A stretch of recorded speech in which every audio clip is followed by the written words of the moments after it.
Nice little 2x cooker. Oh, gonna be yummy.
If you're fond of autumn colors, this is just the right time for it. Look at that.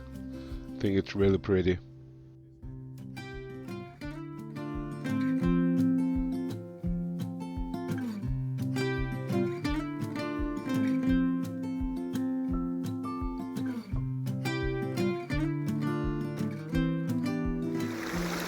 Det her det er Jeksenbækken,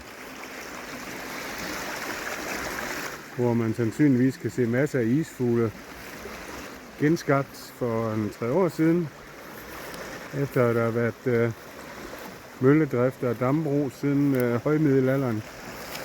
Det er til en fantastisk sted her. This place is worthy of a comeback, so we're gonna come back when it's much nicer weather. It says the name Bodil on the end of the house, but what is it? What it is it's actually a mill, and I can't find the road because it's a very narrow turn here.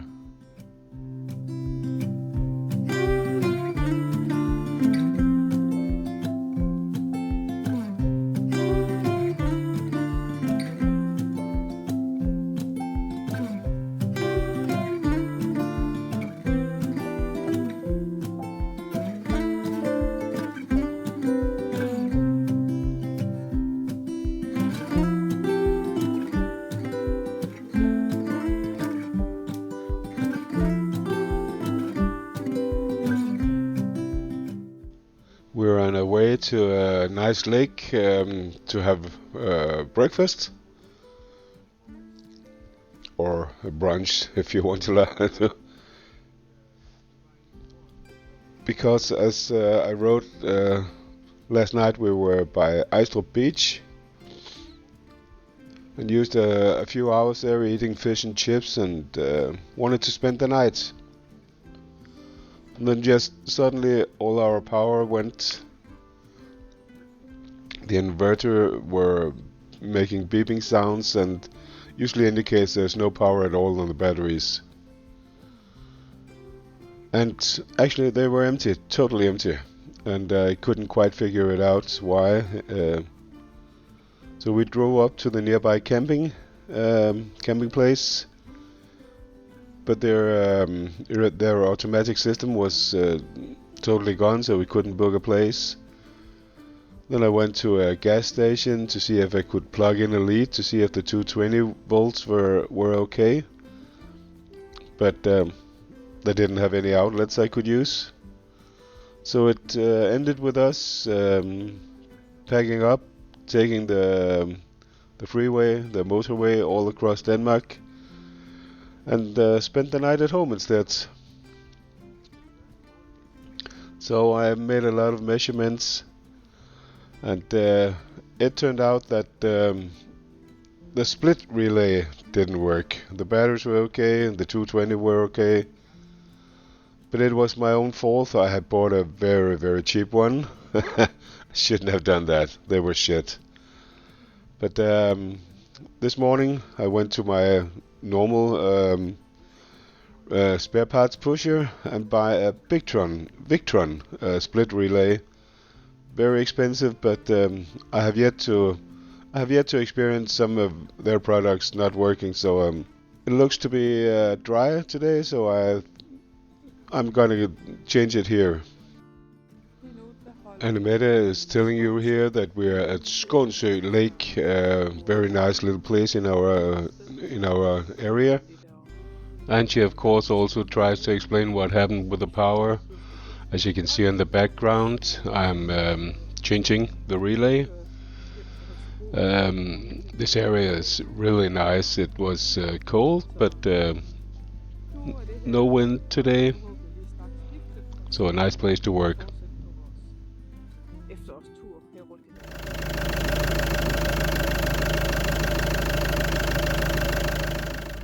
If you want any information about tracks and tours to walk in Denmark, check this out. It's called outinthenature.dk. You can get brochures of everything there. It's totally quiet, she tells you. I'm just wondering if I'm done, so she can see the hood is down, so I was actually done.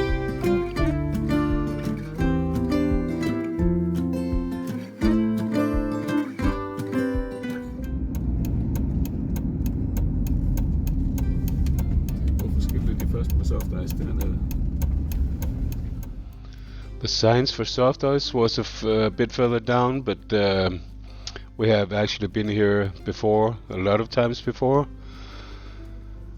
This campsite down here has introduced pay per hour, about around 4 kroner per hour, and that's the way forward for the campsites in Denmark if they want camper vans like us coming.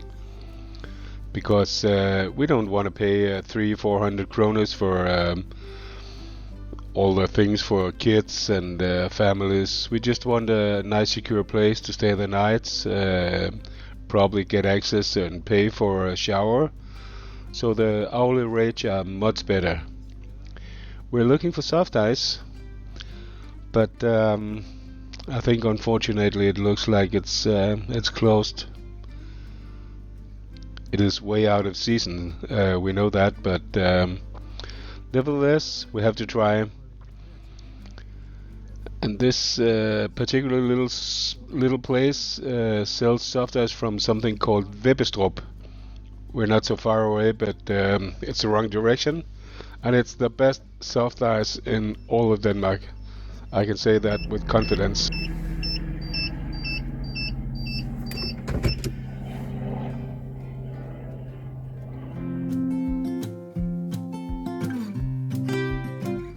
Oh, you can keep left here, Annemette says.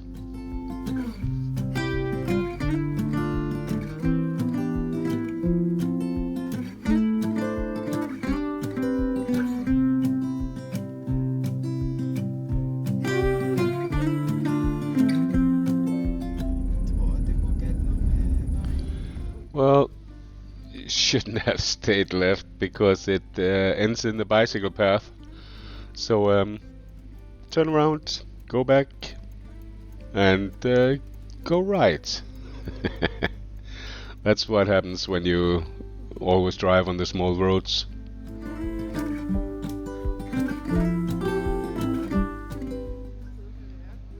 It's a very nice place here at Ærtebølle. There's a lot of walks to be made, and we have a concept called a heart path, and it's very nice for the heart to take a walk here and look out at the water. Should calm you down.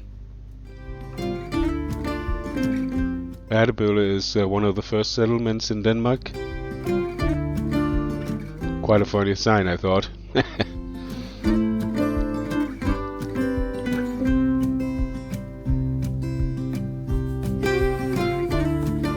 Right now we're we're getting out to the main road again because we have to go further north, and there are no small roads right out by the water at this place.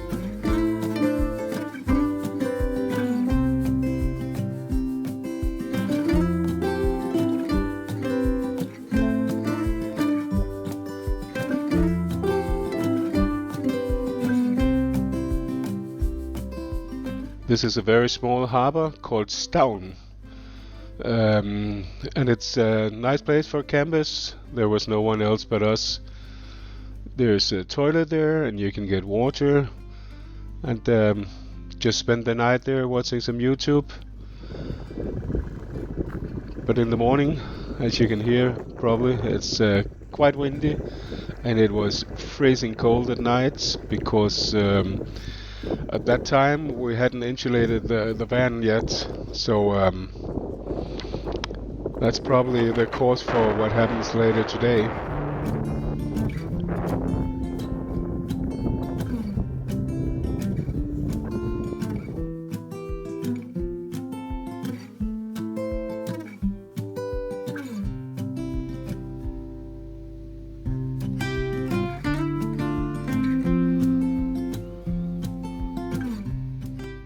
So the small town here of Nibe is developing, and that's a good thing because 20 years ago it was as well, there was nothing happening there. Everybody were moving, and I'm quite fond of the old architecture, the small streets. And then you look at this abomination here.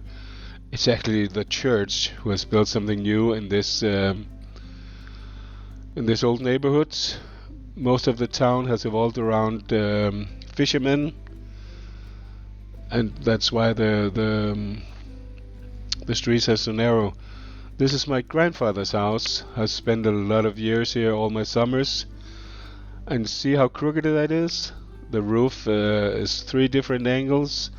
The windows is put in wrong, and I won't be able to stand up in it right now. But then when I was a kid, in the yard between the 2 houses, we had a sort of fountain where we had fish, so you could stay out there and play with fishes, mostly eels.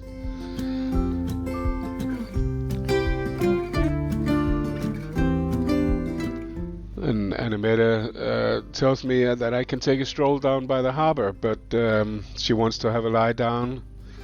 She's getting more and more sick over the last few hours, so we're contemplating going home. I just have to go to the harbor and see how it looks. That's when we're here. I always have to go and look, and that's how it is when you get a little bit older. Remembering what it was like to be a child, and this is a wonderful place, and it was a wonderful place also. We have stayed here a few nights in the winter because in summertime it's full of people. It's a big touristy area.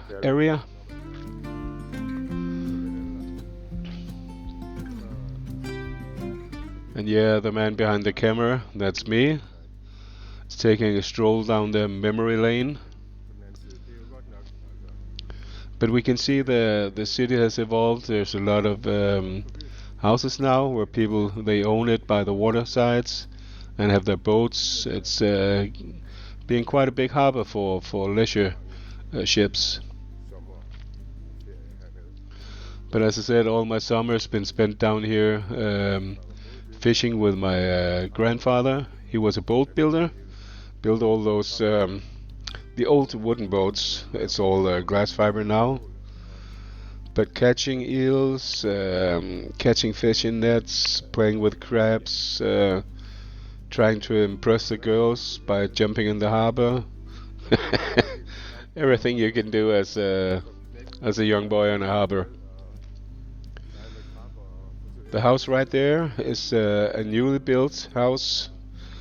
Earlier there was a community house where all the old fishermen could sit outside, carve up an apple and talk about good times. This is my grandfather. and you'll see me here also.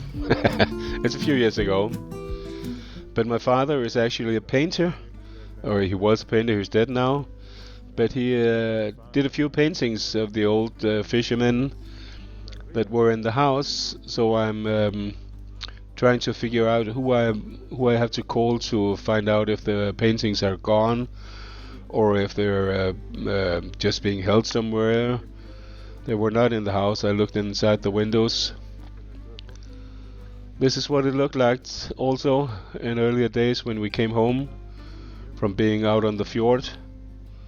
These guys could have been fishing or perhaps duck hunting. They had a dog with them, I see. And the dog really, really wanted to get out of there.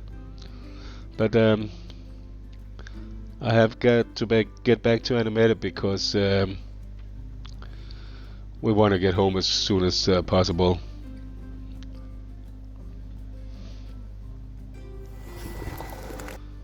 And some might ask if we drive off-roads. I don't know why you ask that, but yeah, that's a dead giveaway. It was clean a few days ago. So thanks for watching. Really glad you watched it so far. Give us a like, give us a comment if you want anything elaborated. And that's all for now. We'll see you later. Bye bye.